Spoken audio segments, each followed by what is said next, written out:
Welcome students. അപ്പം നമ്മളിന്ന് discuss ചെയ്യാൻ പോകുന്നത് എ ടി പിയുടെ തേർഡ് ആൻഡ് ഫോർത്ത് മൊഡ്യൂളിലെ ഇമ്പോർട്ടൻറ്റ് ക്വസ്റ്റ്യൻസ് ആണ്. അപ്പം first one selection and iteration using Python ആണ്. സോ നമുക്ക് describe the various selection and iteration statements in Python അങ്ങനെ ഒരു ക്വസ്റ്റ്യൻ എക്സ്പെക്ട് ചെയ്യാം. അപ്പോൾ അത് നോക്കിയിട്ട് പോവുക. പിന്നെ അതുപോലെ elif, for loop, range, while loop. Write a program to create up and remove list in Python using NumPy. അങ്ങനത്തെ ക്വസ്റ്റ്യൻസ് എക്സ്പെക്ട് ചെയ്യാം. പിന്നെ അതുപോലെ what is the difference between if and elif statements in Python. Explain the purpose of the else clause in an if else else structure. പിന്നെ what is the difference between a while loop and a for loop in Python. Explain the concept of nested loops. പിന്നെ പൈത്തണിൽ ഒരുപാട് operators ഉണ്ട്, equal to, അങ്ങനെ പല ഓപ്പറേറ്റേഴ്സിൻ്റെ ഒക്കെ difference ചോദിക്കാം.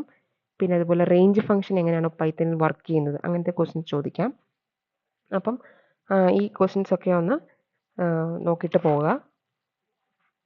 പിന്നെ അടുത്ത ഡീകമ്പോസിഷൻ ആൻഡ് മോഡലൈസേഷൻ ആണ്. അപ്പോൾ ഡീകമ്പോസിഷൻ്റെയും മോഡലൈസേഷൻ്റെയും ഡെഫിനിഷൻ എന്താണെന്നുള്ളത് നോക്കിയിട്ട് പോകണം. പിന്നെ അതിന് കുറച്ച് പ്രോബ്ലംസ് ഉണ്ട്, എങ്ങനെയാണ് ഡീകമ്പോസിഷനും മോഡലൈസേഷനും വെച്ച് പ്രോബ്ലംസ് സോൾവ് ചെയ്യുന്നത്, മോഡലൈസേഷൻ അഡ്വാൻറ്റേജ് അല്ലെങ്കിൽ മോട്ടിവേഷൻ എന്താണെന്ന് നോക്കുക. പിന്നെ defining and using functions in Python, functions with multiple return values. ആ ക്വസ്റ്റ്യൻസ് ഒക്കെ നോക്കിയിട്ട് പോവുക.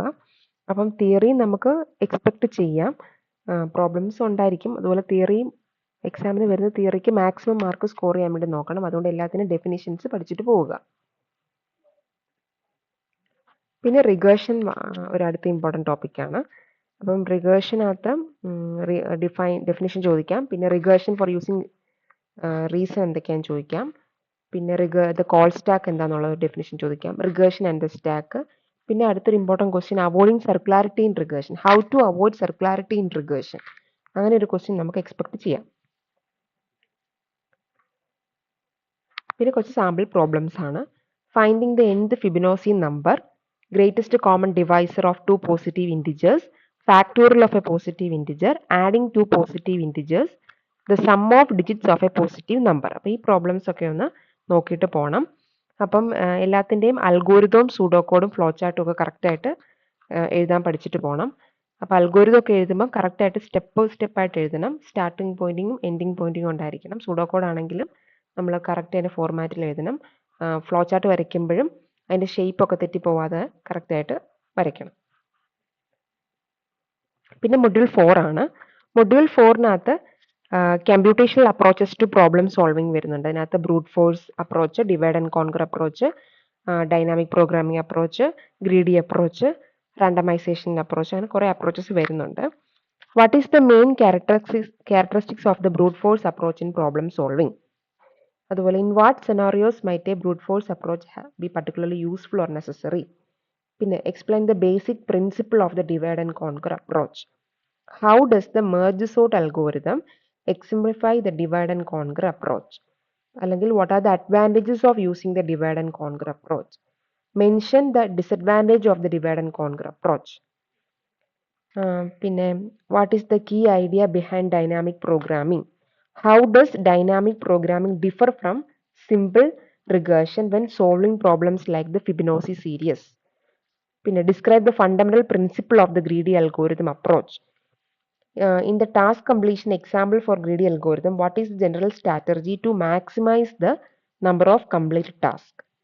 How do greedy algorithms differ from dynamic programming in terms of decision making? What is the main idea behind the randomized approach in problem solving? പിന്നെ in the genes coupon example, how does randomization help in analyzing the expected outcome? In the context of randomized algorithm, what is meant by expected number or expected outcome?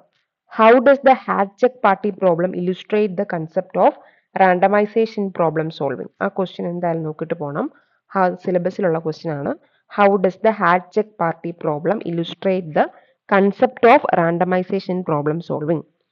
What are the potential benefits of using a randomized approach over deterministic approach? ഇങ്ങനത്തെയുള്ള questions ഒക്കെ എന്തായാലും ഒന്ന് നോക്കിയിട്ട് പോകണം.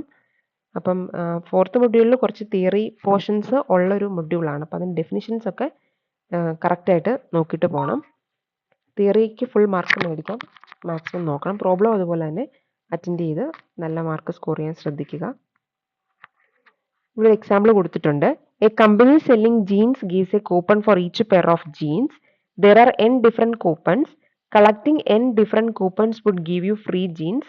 How many jeans do you expect to buy before getting a free one? അപ്പോൾ ഇത് നമുക്ക് syllabus തന്നെ തന്നിട്ടുള്ള ക്വസ്റ്റ്യൻ ആണ്. അപ്പം ഈ പ്രോബ്ലം എന്ന് പറയുന്നത് കൂപ്പൺ കളക്ടേഴ്സ് പ്രോബ്ലം എന്നാണ് ഇതിനെ പറയുന്നത്. അപ്പോൾ ഇത് നമുക്ക് n ഡിഫറെന്റ് കൂപ്പൺസ് ആയിട്ട് കൂപ്പൺസ് ഉണ്ട്. So you get 1 coupon for each pair of jeans you buy and chosen randomly and uniformly from the n types. അപ്പോൾ നമുക്കൊരു ഫ്രീ പെയർ ഓഫ് ജീൻസ് കിട്ടാൻ വേണ്ടിയിട്ട് നമുക്ക് എന്ത് ചെയ്യണം? n കൂപ്പൺസിനെ കളക്ട് ചെയ്യണം. അപ്പം ക്വസ്റ്റ്യൻ എന്ന് വെച്ച് കഴിഞ്ഞാൽ how many jeans do you need to buy on average to collect all n coupons? അതാണ് ക്വസ്റ്റ്യൻ. സോ സൊല്യൂഷൻ എന്ന് പറയുന്നത് to collect all n coupons the expected number of jeans bought is given by the formula E of n is equal to n into hn, where hn എന്ന് പറയുന്നത് is the nth harmonic number calculated as hn is equal to 1 plus 1 by 2 plus 1 by 3 plus etc. So first coupon you always get the first coupon after buying one pair of jeans. Second coupon, the probability of getting a new coupon is n minus 1 divided by n. So the expected number of jeans for the second coupon is n by n minus 1. General case എങ്ങനെ പറയാം? For the kth coupon, the probability of getting a new coupon is n minus k plus 1 divided by n. So the expected number of jeans for this step is n divided by n minus k plus 1. Summing these steps gives the harmonic number formula. So an average on an average you need to buy 5.5 jeans to collect all 3 coupons and earn a free pair. അപ്പം ഇങ്ങനത്തെയുള്ള നമ്മൾ think ചെയ്ത് ചെയ്യാനുള്ള questions നമുക്ക് പ്രതീക്ഷിക്കാം. കാരണം നമ്മുടെ സബ്ജക്റ്റിൻ്റെ പേര് തന്നെ അൽഗോറിതമിക് തിങ്കിങ് വിത്ത് പൈത്തൺ ആണ്. അപ്പം ഇതുപോലത്തെയുള്ള ക്വസ്റ്റ്യൻസ് നമുക്ക് സിലബസിൽ കൊടുത്തിട്ടുണ്ട്. സോ ഇതുപോലത്തെ ക്വസ്റ്റ്യൻസ് എക്സ്പെക്ട് ചെയ്യുക. Okay, thank you students.